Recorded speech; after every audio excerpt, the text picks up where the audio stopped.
भक्त और एक साधु की कहानी। एक संत थे जो घूम घूम कर लोगों को श्रीमद् भागवत और राम कथा सुनाया करते थे।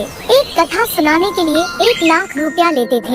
एक दिन संत के पास एक भगवान का भक्त आया और संत से बोला, मैं अपने गांव में अपने लोगों को आपके मुख से राम कथा सुनवाना चाहता हूँ, मगर मेरे पास देने को फूटी कौड़ी नहीं है।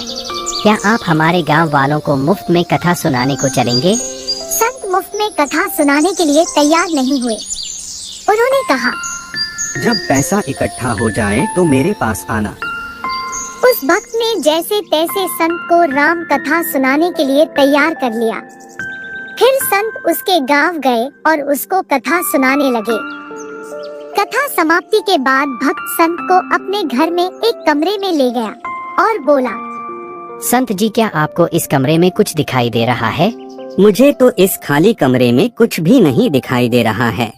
आप कुछ देर के लिए अपनी आंखें बंद कर लीजिए, जब मैं कहूँ तभी खोलिएगा। संत ने अपनी आंखें बंद कर ली।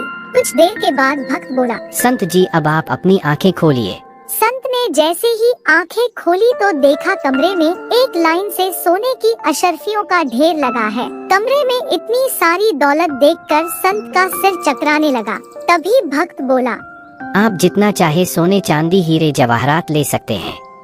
भक्त की बात सुनकर संत भक्त से हाथ जोड़कर बोले, भक्त, तुम मेरी परीक्षा मत लो।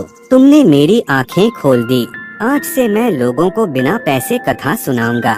असली दौलत तो राम नाम है, जो मेरे मरने के बाद भी मेरे साथ जाएगी।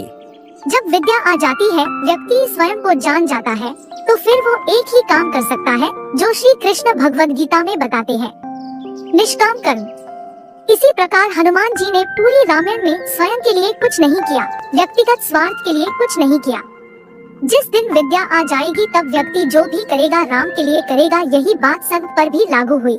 अगर वीडियो पसंद आई हो तो लाइक, कमेंट और शेयर करें, और इस प्रकार की आध्यात्मिक कहानी सुनने के लिए चैनल को सब्सक्राइब करें।